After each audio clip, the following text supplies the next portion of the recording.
Welcome to Progressive House UK with myself, Danny Jarvis. This show is called In Conversation With, where I take time to interview friends, DJs, promoters, people on the scene, and have a general conversation about the way things are today.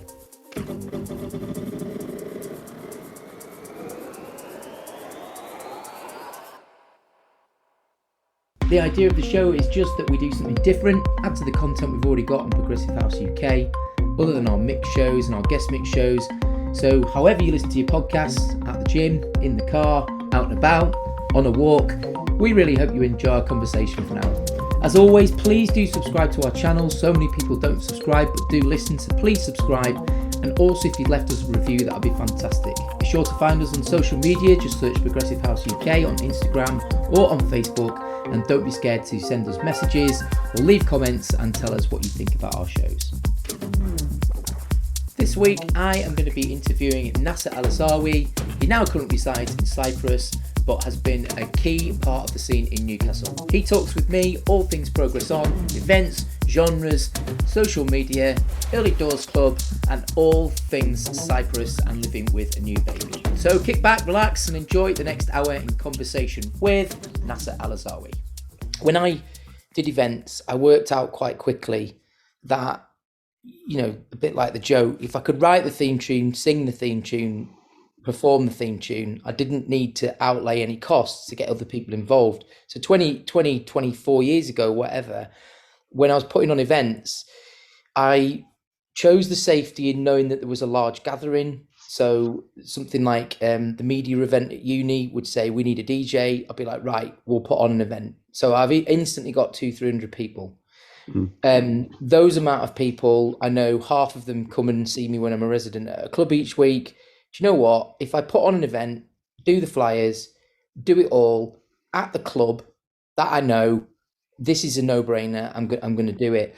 But it was all about, you know, beating the pavement, going around, speaking to people. Are you coming? That's all you had to do. You whiz forward now. You have to be a genius on social media. You have to understand marketing. You have to not only know people, but genuinely have a relationship with them. You know, you don't as a 40-year-old bloke, you have a job all week. People don't see each other for 6 months. When you're in the pockets of people all the time and you're in and out and you're seeing them socially, it's easy to say, oh, don't forget about Friday night. Come on Friday night, blah, blah, blah. Also, just the other factor was that you could put on a night and charge £3 and people would come and spend 20 and get all their drinks. Now, obviously, the world is just totally different. So I kind of never thought, right, I'm going to do events. So from your point of view, refresh your story, because you kind of went from small to then doing the events. You kind of went straight for that. Well, with our story, we never intended on doing events. You know, when we started Progress On, there was like a 3 or 4 year run up to it. And the short version of the story is I had a deaf neighbour when I bought my house in Newcastle. And then at the same time, it was like the universe was aligning things up, because my friend needed to sell his Allen and Heath mixer and CDJ 1000s very quickly to get out of some, you know, debt with a landlord. And that got me suddenly into DJing, whereas I used to just listen to music. I hadn't even learned how to beat match before. So 9 years ago now, that happened. And then I would start to invite people round, you know, just every few months. It wasn't anything big. And there was 5 of us, 10 of us. Then we decided to name it. So it was in Denton Burn in our house, and we called it Found Denton after the nightclub foundation.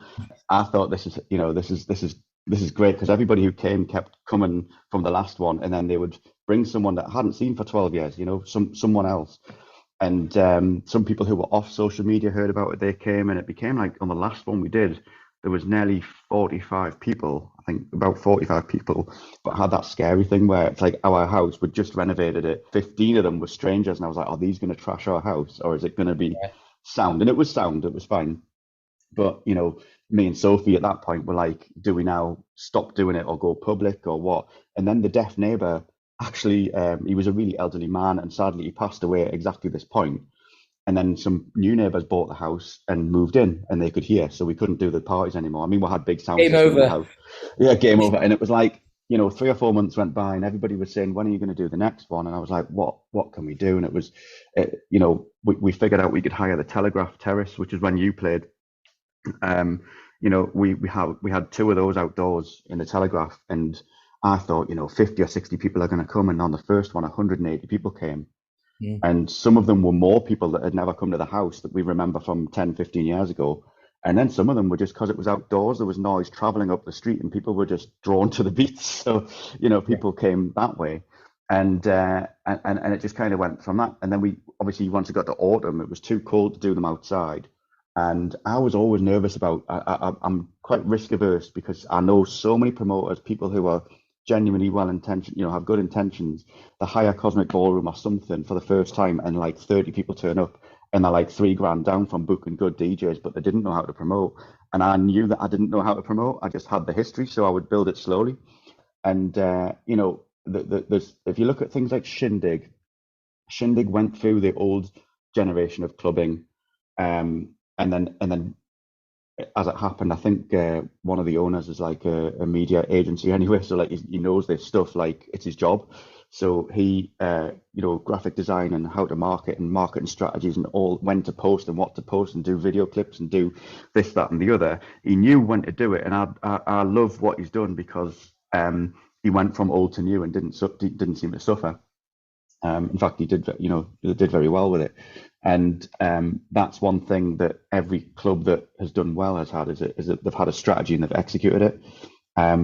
And what I've always tried to do with Progress On is like understand that funny enough, Neil from Shindig told me this. He said the thing with prog as a genre is, he says, I absolutely love prog, absolutely love it. But he says you're talking to about 500 people in the Northeast who could potentially come out, and of that, about 100 or 200 might come.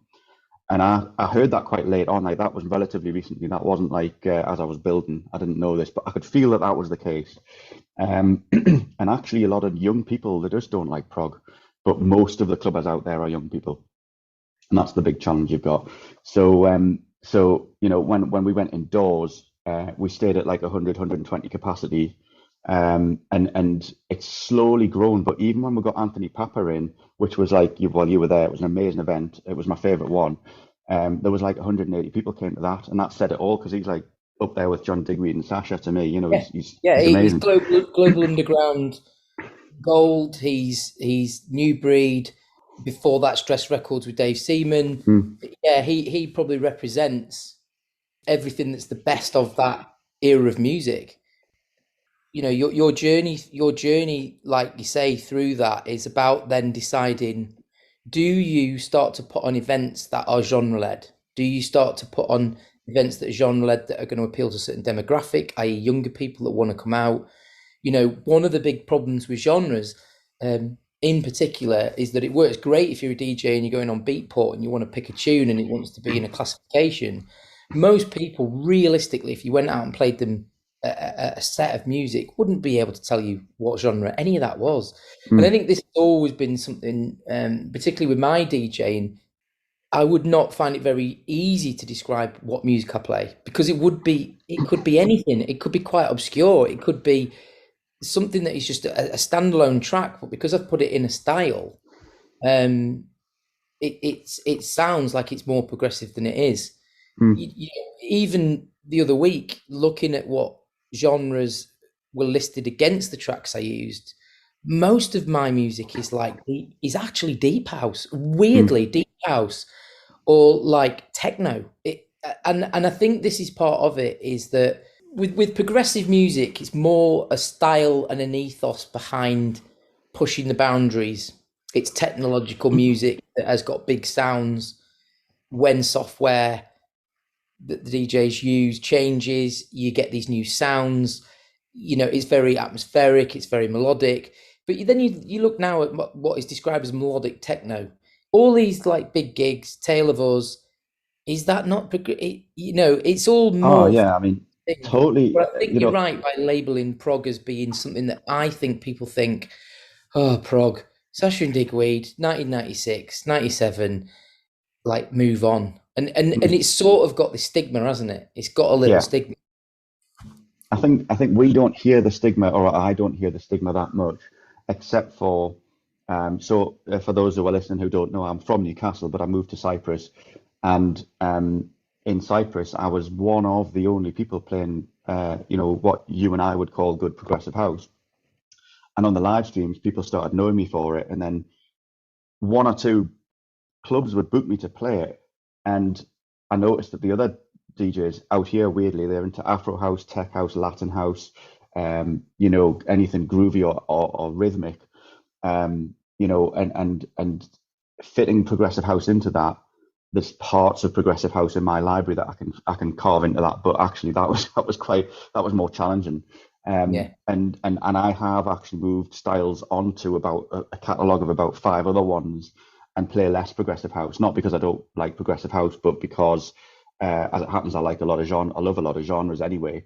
But out here, if I play Afro house, Jackin house, tech house, deep house, even funky house, the rooms are going nuts out here. If I play progressive house, it's more of a deep hypnotic experience. And there's definitely people who love it. It's just I'm talking to about 100 or 2 instead of like thousands, and I'm not saying I've got crowds of thousands, but I'm talking about the market size, if that makes sense.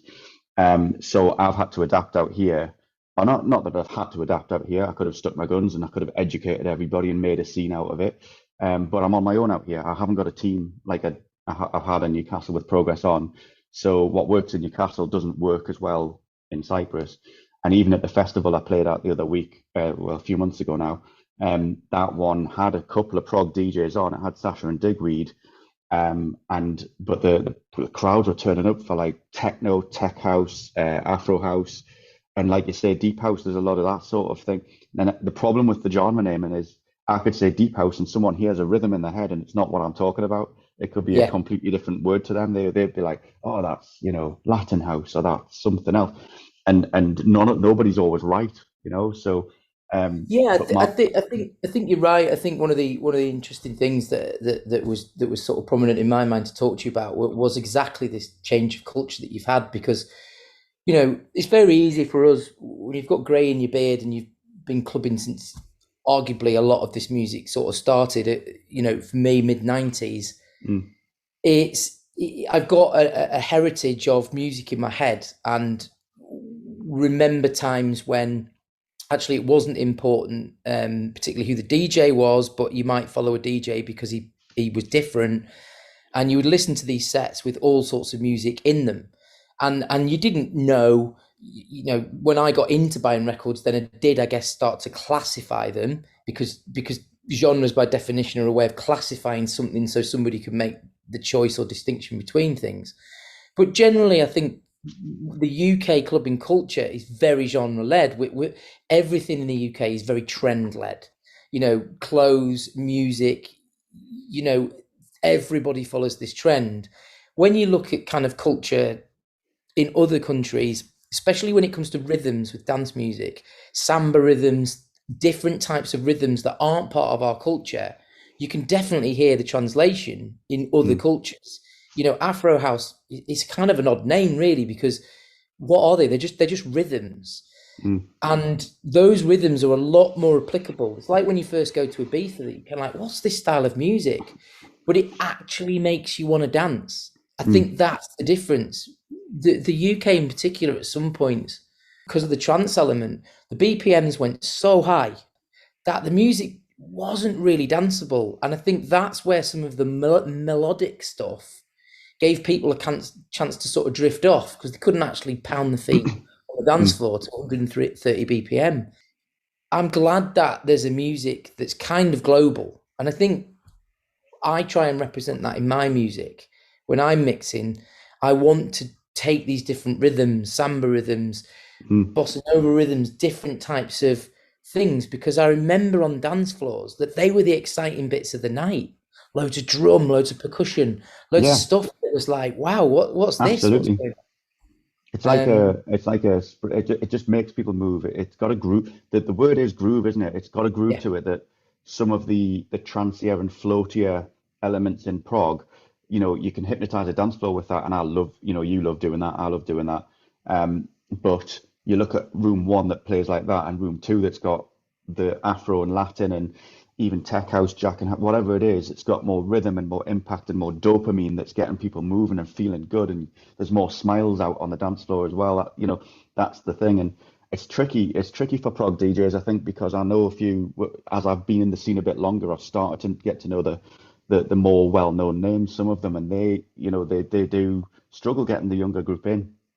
A lot of the people on their dance floors are the seasoned clubber. They do better at places. They do much better at places like London, Manchester, or if you go to ADE in Amsterdam, you've got a world of people landing in Amsterdam who love the music. And I feel like prog is much more of a global scene than a local one for some reason. No, no, Um, I think you're right. There's I don't know if you've because you've been out of the country, but the Skyline Events is up at the hotel in Glasgow, which is just near it's just near the arena there. They've got a rooftop bar, it's a glass top bar. I went there ages ago and went to see Beyonce at the arena. We stayed at the hotel just near it. And they've been putting on Guy J, all these different DJs. They're doing really well. But again, it's like you say, the venue doesn't hold much more than a couple of hundred people. yeah, And that's fine because, if you accept that and that's what you want to do and you can afford it and your clientele want to pay and you can afford the DJs and that's what you want to do, brilliant. And they definitely, Skyline Events, they definitely have the top flight of what you and I would listen to.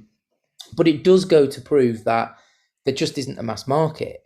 I mean, it always comes down to this thing, doesn't it? Underground, overground debate. If you made a song, if you were a songwriter or a band or whatever, and you made a song and you went and you peddled it for 6, 7, 8 months at the same places, you build up a little following, and the last gig you play, you get 1,000 people there and they all sing along to your song, you're going to be like, this is amazing. Those bands that then transform into people like Coldplay, where a whole stadium sings your song, or it gets on the radio and the whole nation's singing your song, that's now gone into what you would call commercial or overground. But surely the whole point of what you were trying to do was get as many people to listen to your music as possible. So from you translate that into the DJ world, do you just pick out the biggest banger that everybody knows and play it? Well, no, because that's commercial. That's not the same. But do you want the biggest volume of people dancing and enjoying your music? You probably do. You probably do. Yeah, And I think it's not DJs just about the themselves, DJ. It's not just about the no, DJ. It's the challenge. There's 200. This number of 200 people turning up to clubbing for prog is the thing that Glasgow's obviously got the same numbers roughly as Newcastle by the sounds of it. Who would actually come out? And I think that the challenge. Everybody looks at the DJ in the room and they go, oh, it's nice. There's a nice vibe here, but can we get it to 500 or 1,000? Now, my concern is, as someone who's run events, is can the promoter make money and keep doing this? Will they still be there 5 years from now? Because there's a lot of promoters. If there'll be a magic number when they do a booking. So if they'd have a room of 200, their break even on the tickets might have been like 112, and then they started to make profit. But you can very easily have a room of 200 be a room of 80 and lose money, or a room, you could accidentally compete with a big event that nobody knew was there and have a room of like 50 or 40. It could crash. And my genuine hope for the industry is that whichever scene you're in, it doesn't matter to me, is that you get enough people coming that you sustain yourself. You don't be another person who's lost stacks of money, because DJs cost 2 grand, 5 grand, 800 quid, 1,200 quid. They're not cheap if they're a good DJ. And that there's no regulation on what the agents are trying to charge. They just they say to a promoter, for those who don't know, if you went to book Sasha now, they would say, what's the capacity of that club? What's the maximum capacity? And if you say 400, they'll be like, right, that's going to be 3 grand. And they'll work it out. They'll say, if you can sell tickets at 15 or 20 quid each, then that'll work. But the challenge is that's an if. And you're not just going to book that headline. You're going to have other DJs on. You're going to hopefully pay them as well. You might not pay a local DJ. Some local DJs will play for free just to be on the lineup and that. But that's people coming through will do that. But the reality is you've then got to hire the venue. Usually you've got to pay probably 300 to 500 or a grand or two to hire the venue. So your break even point becomes really, really high. And I've seen, before I ever got into the industry as a promoter, which I never intended on doing, the reality was I think I'd seen about like 10 or 15 come and go, like flash in the pan. Someone does a great booking, they have the best intentions. They hire the club, they pay the DJ the deposit. They have to pay the DJ about a week before the rest of the balance. And the tickets are on like 80 tickets and they need like 250 to break even. And then to save face, they usually go ahead. So then the promoters lost like £1.5 grand or some number. And most of the promoters are not millionaires. You know, these are people where that money is like, that they needed that money. And they just assumed that by booking Sasha or some obvious name that everybody would flock. And something didn't work along the line, whether it was the dates. Usually it's how the promoting works, because there's a way to promote that everybody isn't educated on, because there wouldn't be. And that's the challenge for promoters. So when you get someone like in Glasgow doing 200 capacity events, they have to be very careful to negotiate with that DJ not to charge the full amount. And usually the DJs and agents can be negotiated with within reason. But the ones that don't, often people say, "Whoa, Sasha's available on that date. Let's book him, £4 grand," and they don't think about it. And then a few months later, they're really stressed out and haven't enjoyed the event. Everybody else has enjoyed the event and gone, "Oh, it was a bit quiet, but it was a great night," And that's what I want promoters to avoid. And it's so easy to happen. It's so easy for that to happen. Even if you're seasoned at promoting, it can still happen. It's happened to Shindig. It's happened to Loop. It's happened to all the big names at some point. I think it's interesting, isn't it? Because like you said, the Newcastle scene's got quite good heritage.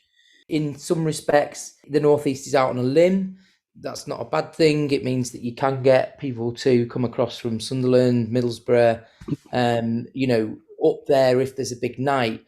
But things have changed like that. Coach loads of people driving up from Middlesbrough and dropping off a couple of hundred people in the centre of Newcastle. Those days are sort of long gone.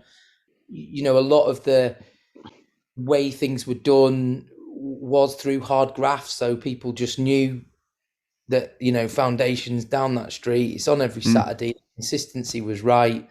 The lineup, the style of music, that was what you wanted. Back in the day, you didn't have particularly crazy kind of opening hours, which meant like people were out at all hours, all over the place.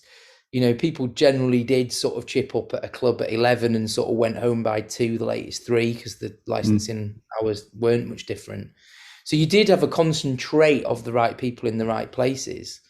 And of course, we didn't have phones which could show you all these various different options that you could be having simultaneously on a night.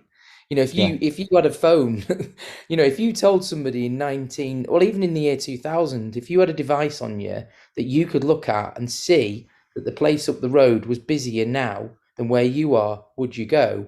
How many young guys, young girls would go, "Yeah, I'd go instantly." You didn't. You went to the club, you knew where you were going, you went on a circuit. Once you got in that place, you were all in. I'm in. Yeah. This is where I want to be. This is where the people I want to be are, and I'm staying here. So technology's probably had a large part to play in changing things.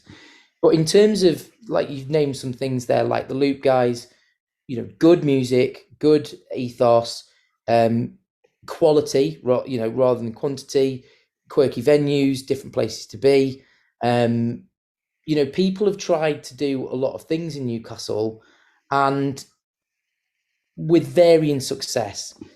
The amount, I think people know Newcastle as a place to go out, but I still think that, especially people that I know that have come up, who don't come up very often, are shocked at how many bars and restaurants there are. There aren't just a few. There are millions.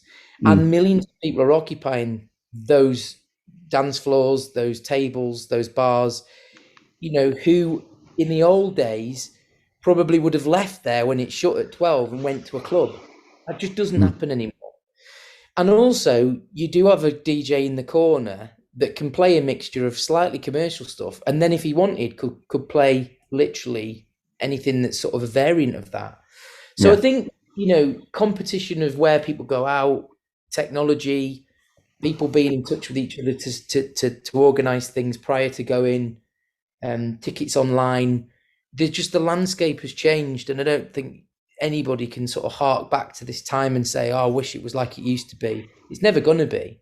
This idea Richard and I have got is not a new idea. We're not even pretending it is. To do an earlier evening works on multiple ways. It works for the club because they get a double chance. They can open earlier, employ some staff, and they can open afterwards to their regular crowd.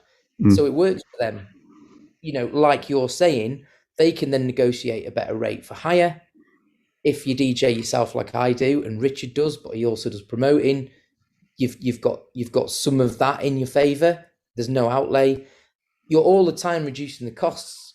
But similarly, like you've done with your events, you want to keep the ticket entry around £7 because you don't want to take the piss out of people. Like Mm. if your ticket entry is the price of a drink there or thereabouts, people can accept that. Yeah. When you're paying like 30, 35 quid just to get through the doors, you know that the cans of beer are going to be like 8 quid and they're just cans of beer. And it's full of thousands and thousands of people. It's fucking freezing cold. It's a warehouse dripping rain, like the last time I went to Manchester. I was like, wow, this is no experience whatsoever. I'm in a warehouse, but I've done that a million times. I'm freezing cold. There's nowhere to sit, and this isn't that enjoyable. And every time I look down, the floor's uneven, nearly breaking my. I was like, where's my 35 quid gone? Yeah. And my 35 quid's gone towards the DJ lineup, like you said, and Yeah. it's gone into the promoter's pocket. I'm not being really thought about, you know. Yeah. So it is very difficult to try and get this sweet spot, if you like, of you want to get a group of people together that still like the music. You recognize that you're a certain age, so most of your friends are a certain age, and you can't go at it all night every weekend. You No. can't. Babysitters, children, family, work, all of that comes before at a certain age having a really good time. Yeah. So it's difficult. You've got to find, like I say, this sweet spot to find the right price, the right people, enough people that if you can realistically put a gig on, you're not going to be out of pocket and you're not hoodwinking people into thinking they're going to get something they're not. Yeah, I think that's a really good point about the hoodwinking element. So, what I used to say to the guys in Newcastle was, if we had a small venue like Colonel Porter's, versus like digital, which we never did. Digital probably has 1,500 capacity, maybe 2,000, and Colonel Porter's, the back room was like 120. And we would look at a lineup and think, well, we don't want to be charging more than 8 quid, partially because we want to keep costs down, we want more people there, we just want people to enjoy themselves. But partially, you can't charge 15 quid to get into the back of like Colonel Porter's in a small room because it's not that kind of destination. A club can do a degree, they can probably go up to 30, 35 quid, whereas a warehouse, 35 quid to go to a warehouse destination on a flyer and on the adverts looks and sounds appealing. People will pay it. And digital, a lot of the time, I think you get tickets in digital for between 10 and 20 quid, don't you, to get in. I haven't been in there for a while, but they try and keep it about 15 quid because they know that they should get enough people in. And then you get up to festivals and it can be like 80 to 150 to 300 quid sometimes to get in. But that is, again, is a pretty, a great destination event. You can market it really well. It looks sexy online. It's all that stuff. And, we've all in the Northeast, we know people, the people that come out, they're usually working class people. A lot of working class, apparently, the stats were out a while ago.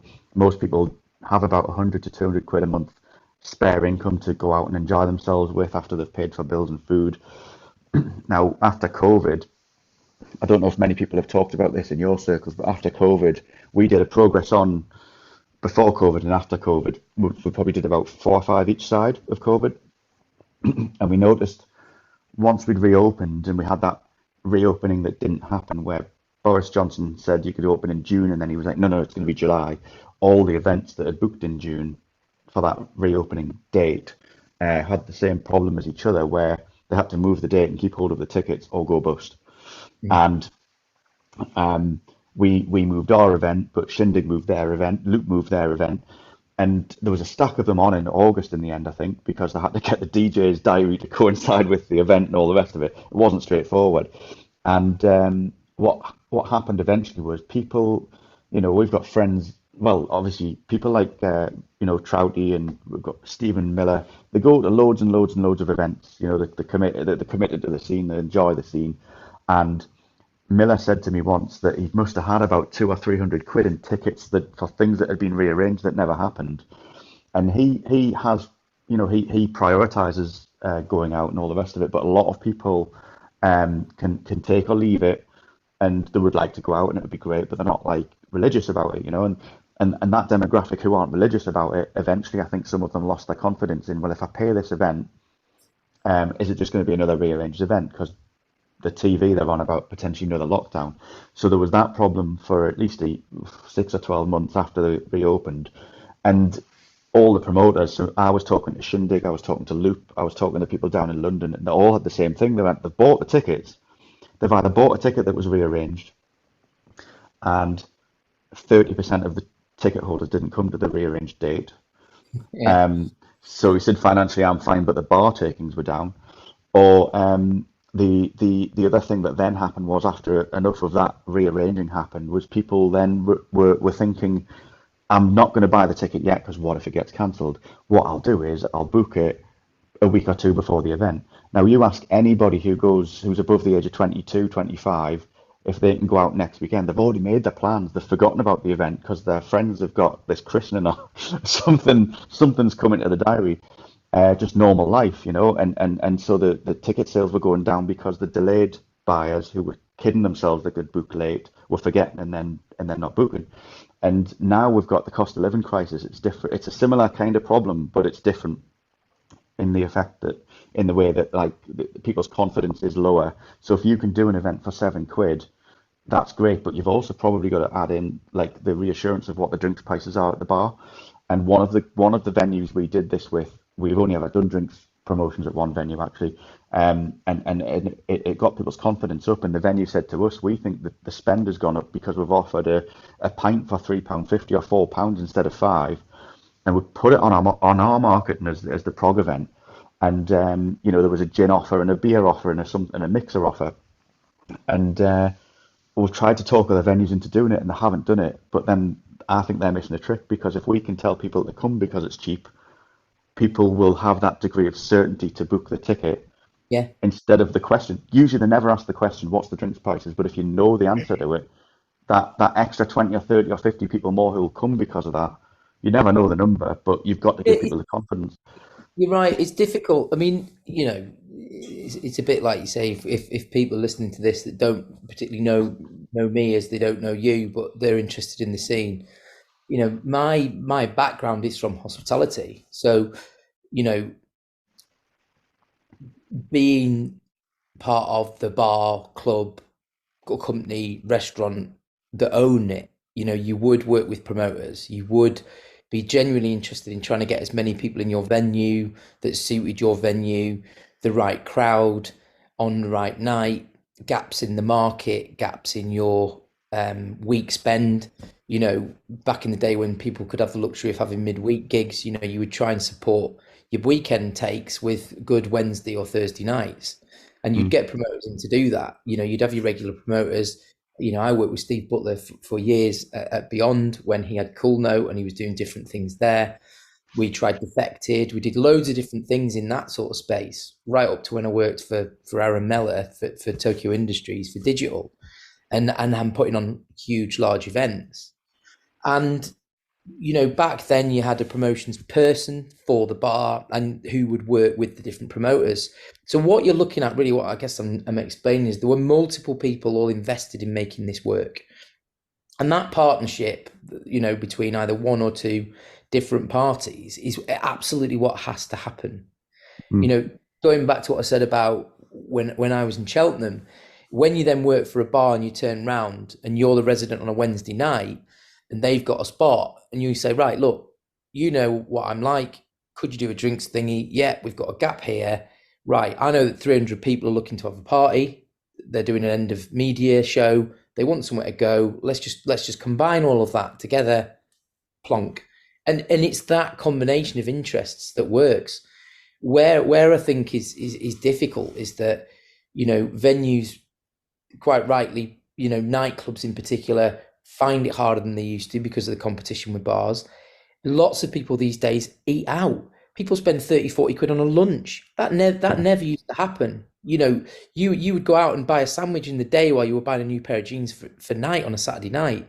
Most of you, when you're younger, goes towards your social life. Miller is a rarity. But bringing into context what you said about tickets, this is exactly what's happened to me. The whole thing that you describe about tickets being pushed forward, those gigs then coming up. Do you know what? We now can't make that date. Can we get the money back? Do we even care? What was it? I can't remember. We had a stack of tickets on the side, ranging from like Diana Ross to Elton John to Club Nights to Chemical Brothers. You looked at it and you're like, this is the maddest mixture of tickets that anybody could ever imagine. Yeah. But the reality was there was a year and a half between these things should have been happening. And now you're going, right, hotel prices have gone up. So now I need to travel down. I need to get a hotel. I need to do X, Y, and Z. What suddenly was an investment of 160 quid, say, for 2 tickets to see somebody massive, is now 160 quid hotel, all the rest of it. Hang on a second. Didn't we go on holiday last year for £1,000 abroad? What we're doing? And all of this happened, of course, over this COVID period, where people had got so used to being at home and probably getting a bit more used to their environment. And I think a lot of us were fooled into thinking that everybody would be so desperate to come flying out the house and just be rejoicing. You know, as you know, I was so cautious about coming back out. I was so cautious that I cancelled my DJ gigs that I was going to be at. The knock-on effect of that was when events came up, because of that sort of nervousness, people who I'd arranged to go down south to play for are now cancelling gigs, like you say, because they haven't got any faith. People have waited and waited and waited. They've seen other gigs cancelled. So the huge ticket rise in purchase that they thought was going to happen 2 weeks before the event didn't happen. Those promoters are then phoning me and saying, Danny, we're not going to put the event on. I don't get my train ticket fee back. If I've booked train tickets a month ahead to make sure that I'll be there, that money's gone. I'm not going to travel down to X just to go on a train ride. Yeah. So, you know, all of these things that you're talking about are in a way, and I don't mind saying this is the last ditched attempt for me to try and do this. Because if Richard and I go halves on putting on an event, and like you say, what we're trying to do is get enough tickets to pay for it. We want the club to win. We want the club to be able to get money. We want customers to come in. We want people to buy drinks that they can afford. We don't want to have ripped them off at the door. If we can grow that slowly, we'll see the faces of these people. We can get to know this and hopefully create some consistency that is an option for people that cuts right through the middle of all this other stuff that's going on in the world. You know, we chose Newcastle and we chose World Headquarters. Tommy, who owns World Headquarters, I've known a long time.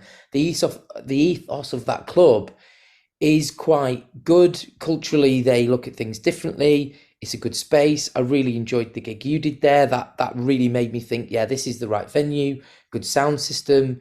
You know, so I'm going to put my efforts in with Richard to do the best we can do, but it is a risk. It's either a financial risk or it's a bit of egg on your face. But if you don't try, how the hell do you know? And, you know, with you guys sort of, and I don't quite know where you're at with Progress On, but with you not being now in the market space, we looked and thought, well, all those people that we were dancing with Anthony Papa, where do they go?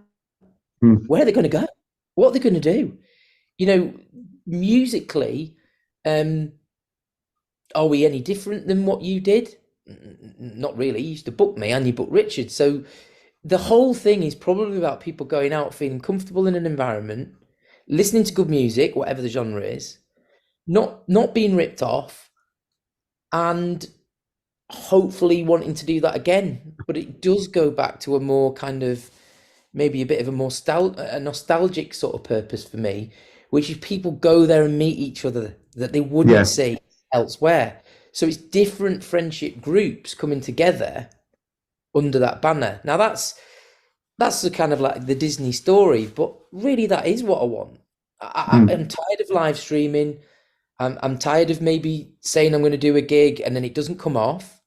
So what am I left with? I'm left with saying, well, why don't we just try and do this ourselves? if we do Yeah, I it, mean, don't succeed, maybe there isn't a market for this at all. I think the best thing any DJ, one of the best things any DJ can do to in this situation, and we've all to some degree felt this situation. I think any DJ who's played out has felt this situation.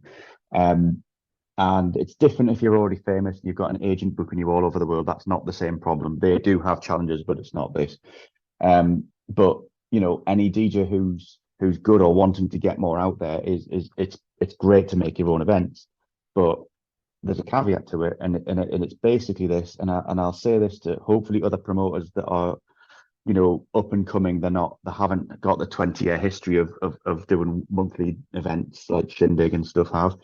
You need to get good at social media. You need to get good at marketing. You need to learn how to do vertical video content, short 30-second to a minute snappy stuff.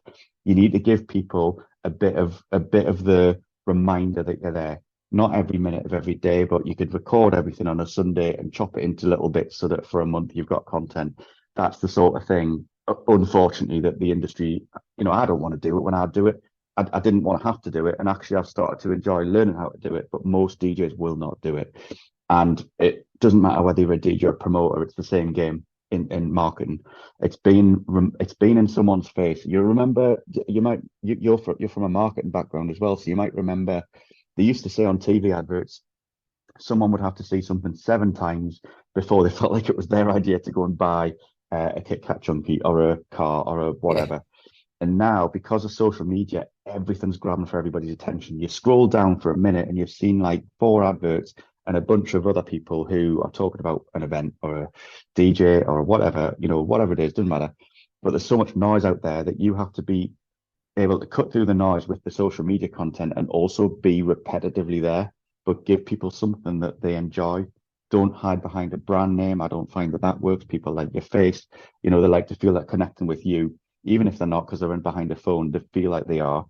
And I feel like that is something that most promoters who fail don't get.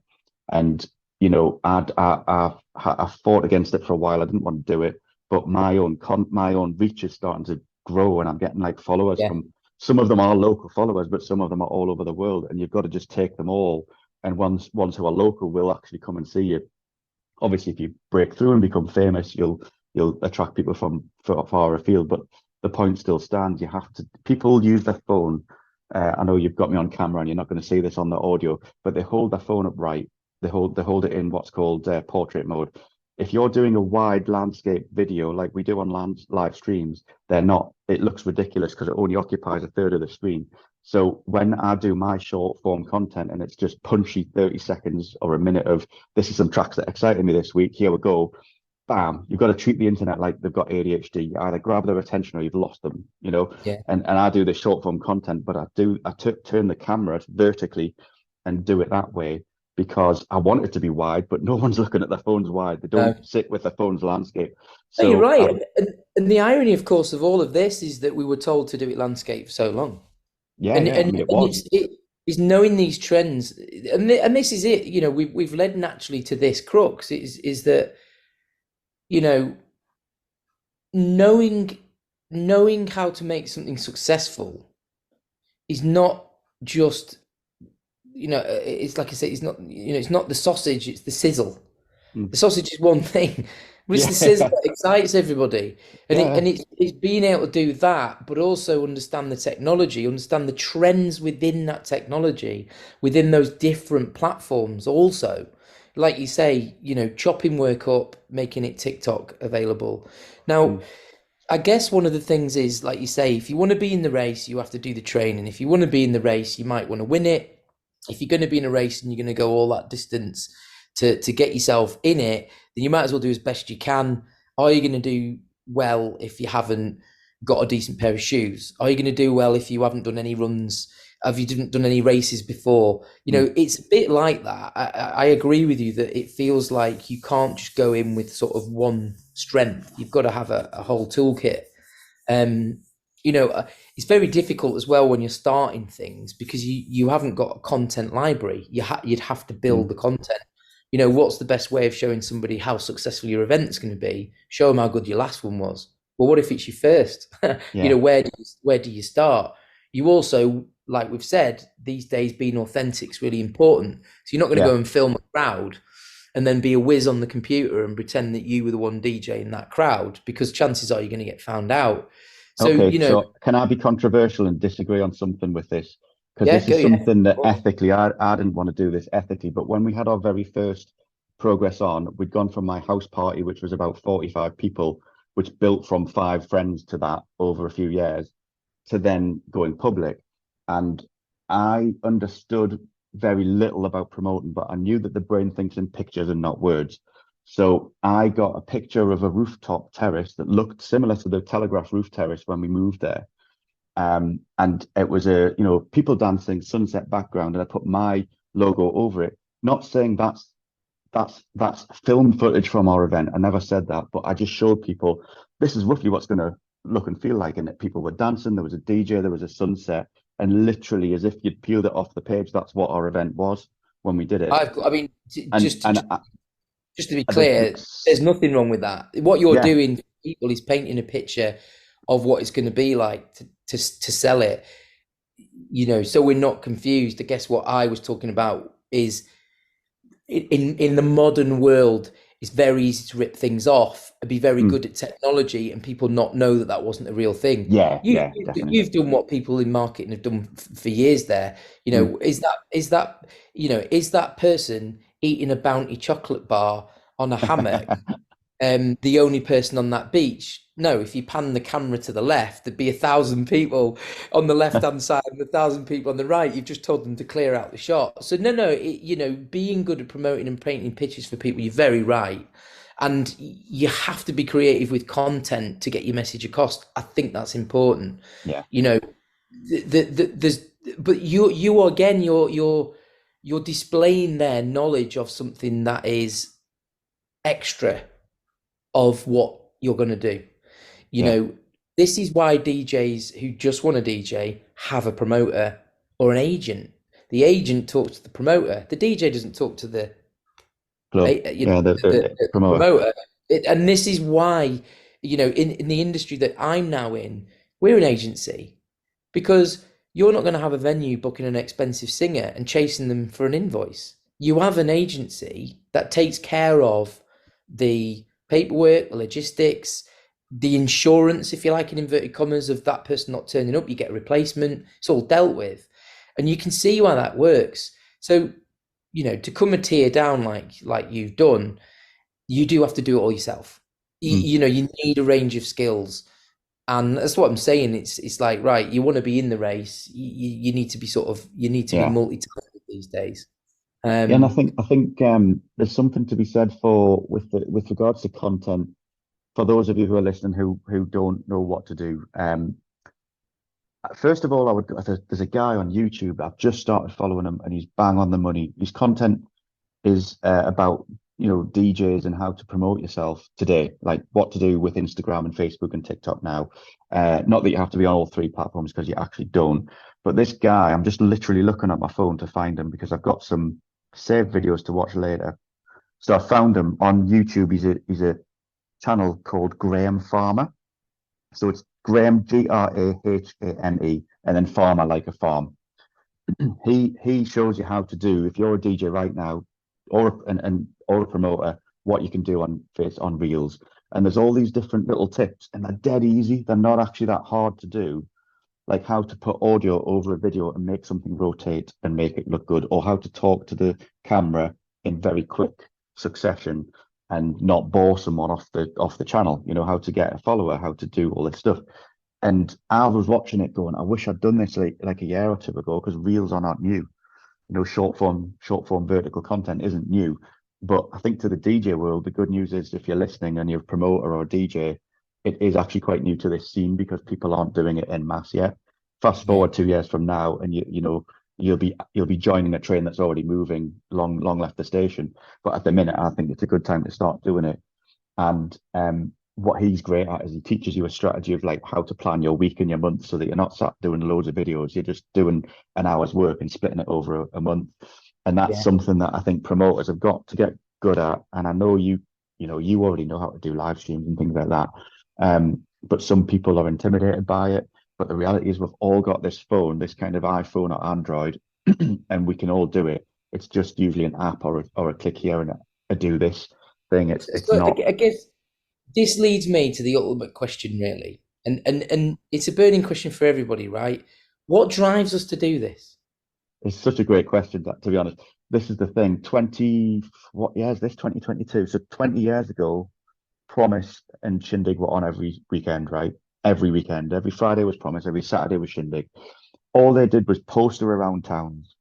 They did posters on lampposts. One day I got in the car with Richard Tulip, and him and another DJ drove between Newcastle and Middlesbrough, and at every roundabout we got out and fly posted the lampposts to advertise it.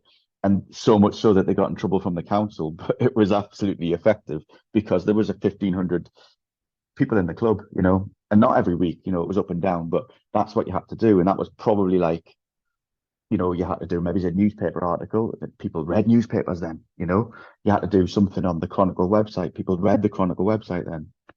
There was no social media, and they had their own forum, like an internet chat forum. But today, your job is to cut through the noise, and all you and I want is like-minded people to share the dance floor, enjoy the music, and enjoy the DJ, have those special moments that you can't describe to people on a call like this, and and just be buzzing about it and take your mind off whatever's going on in life for those few hours. Unfortunately, to get from A to B has several steps between it. So it's actually, like you say, A to D. 8.1, 8.2, Yeah, 8.3, 8.3 and then B.5. 8.4 Yeah. updated.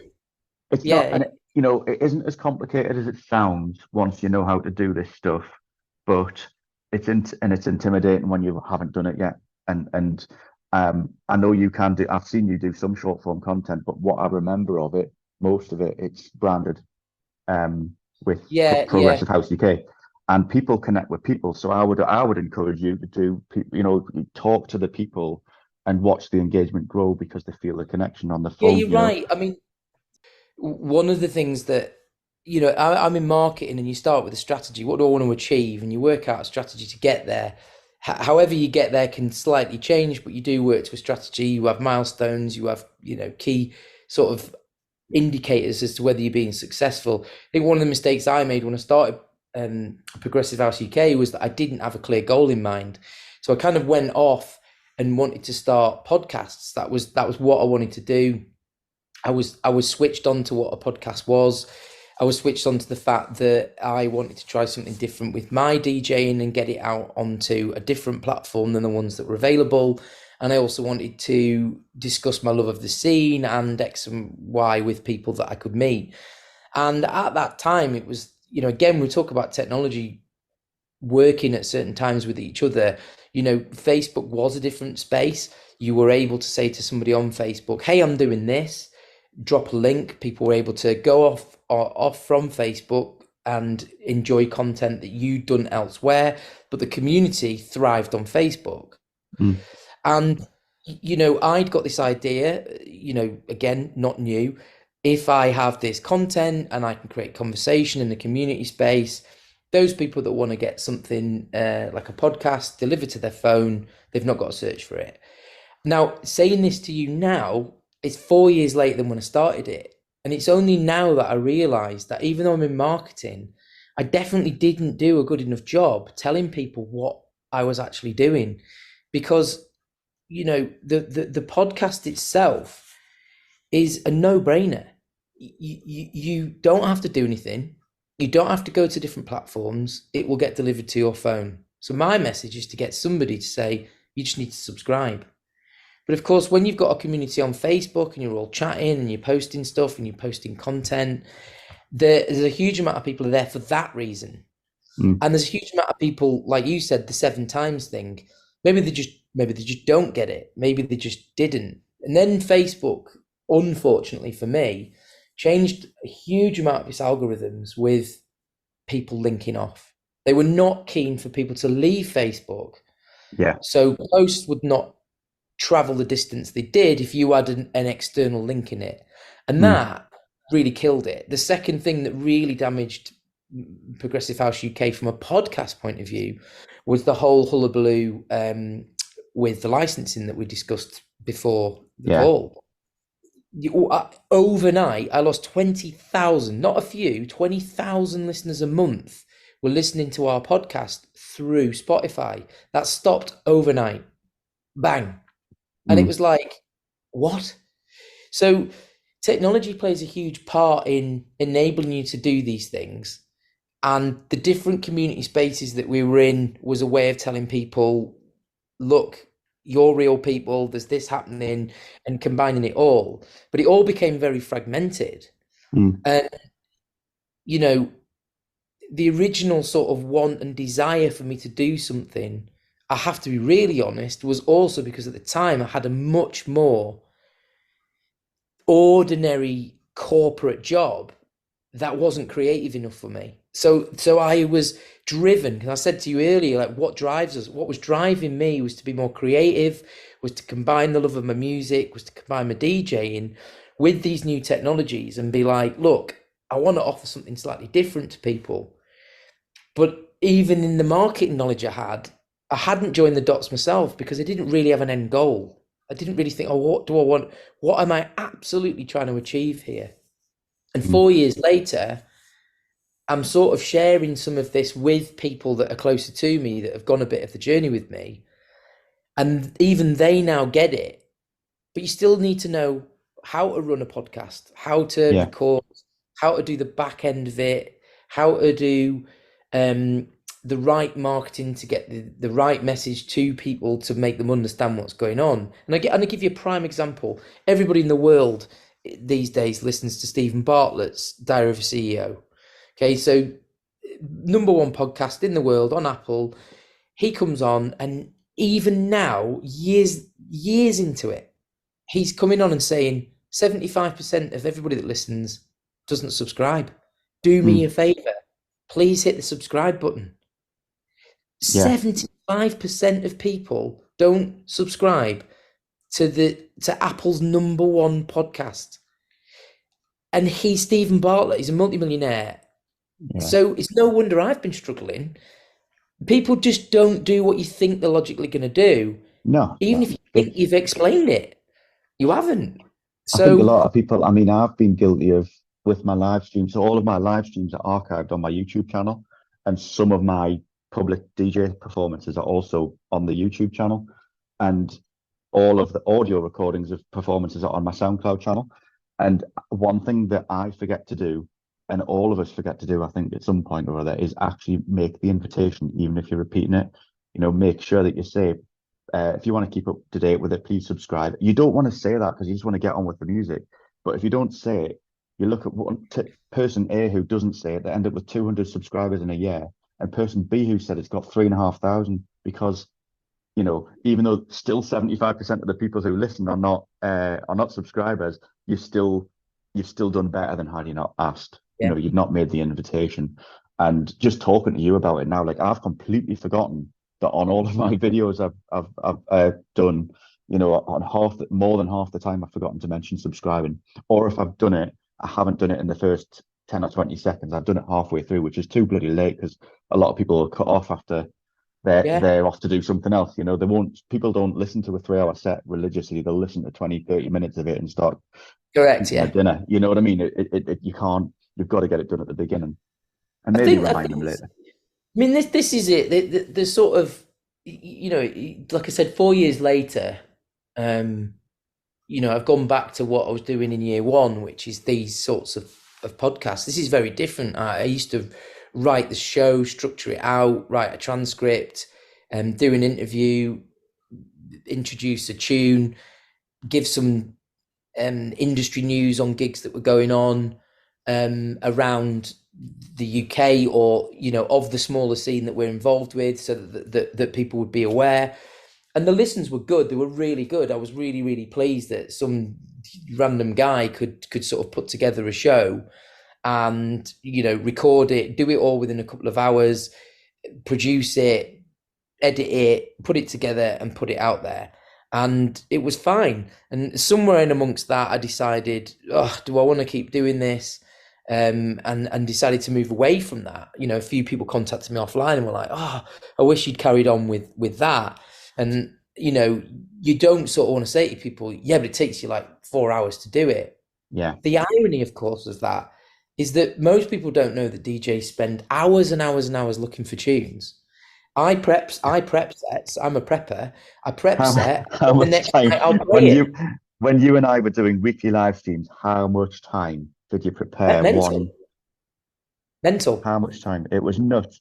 I used to spend about like an hour to 3 hours on several days of the week before the live stream. Not only was I finding the music, I was organizing it, I was Yeah, testing it out at home, and then I was making because it was a live stream, unlike a club set, I was actually preparing this the yeah, start, the middle, and the end for yeah. most of them, and that was because there's so much technology I had to look after in the chat room. I didn't want to be thinking about what the next track was. Exactly, I can't exactly concentrate right. like that. And I got the tip from Digital DJ Tips, Phil Morse. He said, Yeah, if you're a competent DJ, I urge you to plan your live streams because something will go wrong. yeah, And you can't be trying to choose a track whilst you're fixing this or chatting in the chat room. You've got to engage with correct. people. And before you know it, your track's run out, and you can't. I took that advice and did it, but the amount of time I spent, man, I had to practice the set about 2 or 3 times just to feel like I was happy with it. So that's hours and hours and hours. And that's after I've found and downloaded and organized and categorized my music. And I locked in lockdown, we had time to do that because we were sat on our backsides. But you Correct. know There what I was nothing mean? else to do. You could dedicate. I mean, the old 10,000 hours rule. You know, so how does somebody become an expert at something, or how does somebody become completely proficient in something? They spend 10,000 hours doing it, whether it's Mm, swinging a golf club, swinging your foot, taking a free kick, David Beckham, Tiger Woods, whatever. You know, mm, for me, I like you, I sort of thought, right, well, what I've got here is an opportunity to prep the set, put my markers in, do what I want to do. I'm happy with the set. That was quite a nice process, in fairness. Once you've got your records, quite a nice mm. process. But the reality is, you're going to be on camera. So, like you say, you've got um, people looking at you. So, there's an element in which you actually want to be free to enjoy it, interact, have the technology in place so that it's not in shot. You know, I mean, I'm not giving her any trade secrets here, but there's a lot going on, like you said, technology, sound levels, volumes, that you need to be multiply thinking about if you're going to do it well and do a Yeah. live stream, feel comfortable with it. A club performance is infinitely Yeah. easier than a live stream. And It's and not. yeah, It's so techy. and plus the fact that somebody could play it back, you Yeah. know, technically could play it back. But what it did, you know, en masse, what it did is it built up those hours of performance for me. There'd be some weeks where I'd practice on my hand skills, like how quick I could do certain things. I would try mixes that were more difficult, that would build up the time, you know, getting more proficient at doing it. That when things opened up, you went into a club, you're a better performer, and you're technically better than you were before, and Mm, it keeps you sharp. You're doing it live, so it's still that element where you're keeping your pencil sharp, and that for yeah. me was a huge reason to do it. But yeah, it's tough. I mean, I think we should, you know, let's have another conversation. There's so much to talk about. There's exciting stuff coming up for you. We've got this stuff going on. Um, you know, I don't know where you're at with progress on at the moment, but you know, Well, with certainly, progress on, so we basically all that happened was for those who don't know, Sophie and I had a baby in August, and Sophie was one of the team members of Progress On. And in the run up to that, we all knew, when we set Progress On up, it was literally 1 year before we moved to Cyprus. But at that point, we didn't know we were moving to Cyprus. It wasn't part of the plan. It yeah, was just a job opportunity. And when we moved, Phil, Sophie, Alan, and I said, we'll just see how we get on managing Progress On with us at a distance, flying to the UK to see friends and family, and we'll do a Progress On every time we come back. And it was difficult because we always used to love getting together and actually having like a meal and just getting a plan made and all the rest of it. And because we often had problems with flights can well not it wasn't flights cancelling, it was all of the uncertainty around COVID and everything else. It was really difficult to be a team. So we just said, like, after the May event, when Anthony Papa was on, I think Phil wanted to work with Richard Tulip anyway. We always knew that years ago, and Richard was ready to do something with Promise with him. And we will come back with Progress On, but it'll just be without Phil. Phil will still always be there. He'll always support us. He'll play for us, but he's doing something with that. It's not that Progress On stopped. It's just that we're dealing with a newborn baby, and we want to just come back when it's right for us. We're on a break, to quote Friends. We're on a break. So yes, Progress On will be back down the line. It's just that having the baby, and their newborn baby, it is sort of putting that first for the minute, as anybody does with newborn baby. But I feel like I'm missing out. I mean, a lot of our friends who are running events, including yourselves, I'd be there with bells on. So would Sophie. I know you would, yeah. It'll be back, so don't worry.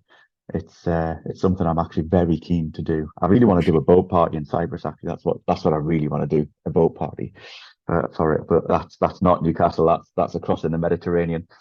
Oh, that sounds good though, doesn't it? Yeah, sounds good. Well, thank you very much for your time. I really appreciate you giving me a couple of hours to chat, and it's obviously nice to catch up. I've got fond memories of being at Progress On and watching the journey that you guys took, and it was good to be involved in a small part in that journey. So I want to thank you, and stay in touch. Best of luck with everything in Cyprus. The beauty of a lot of the things we've discussed is that technology is easy. You and I do ping each other, and we're not sort of estranged just because of a bit of distance that a plane ride would take. So it is weird. It feels like I'm connected to everybody, and I am. What is it? Is it 3,000 miles away from the UK? Something. It's a long way where I am. I can't remember the miles, but I think it's 3,000. I'm nearly touching like Syria and Lebanon and Egypt at the bottom, and like Israel and all that. It's mental when you look on the map. But there's so many Brits come here. It doesn't feel like I'm that disconnected from the UK, and that is the joy of social media as well, though. It's I love and hate social media. I've just had a 2-week break from it and come on today for this, but it's been a pleasure. And when is your event? Your next event? When is it? 25th of February. It's a Saturday, 5:00 till 10:30 at World Headquarters, Newcastle. You can go on the World Headquarters website. We'll be putting all the links on any of the social media that you see. All the links are on there, and it is links. You could probably click it directly from whatever content we put out. So, cool. And if any, I know most people who are listening to this I'm probably connected with you. If you want to connect with me, I'm on Nasser.Alazzawi on Instagram, and Nasser Alazzawi Music on Facebook as well. But yeah, get along to this event. I would be at this event if we hadn't just had the baby. I'd be there in a flash. It'll be class. It'll be really good. In World Headquarters, that same room, like you were there, stood next to me with it. It was a cracking room, great sound system. Great room. And because of the history with that room, I had to be sold on the idea of using it because it didn't used to be that great, and it's amazing now. I love it. It's really good. But I think downstairs is possibly better than upstairs now. It's definitely in line with it. It's not the same again. So, but no, thanks for having me on. I really appreciate it. It's good to talk to you again. Yeah, no problem. Thanks, Nas. Take care of yourself. Take care, mate. See you later. Cheers, Danny. See you later. Bye-bye. So there we have it. We hope you enjoyed this show. We hope to bring you many more with different people from around our region, or indeed the UK, who are making waves on the scene, or have at least been doing things over the years that's worth discussion. So again, remember, if you liked what you heard, then please make sure that you subscribe and make sure that you leave us a review. Leave us any comments on social media, and we'll be sure to make them up interesting. But for now, thanks very much, and until next time when we're in conversation with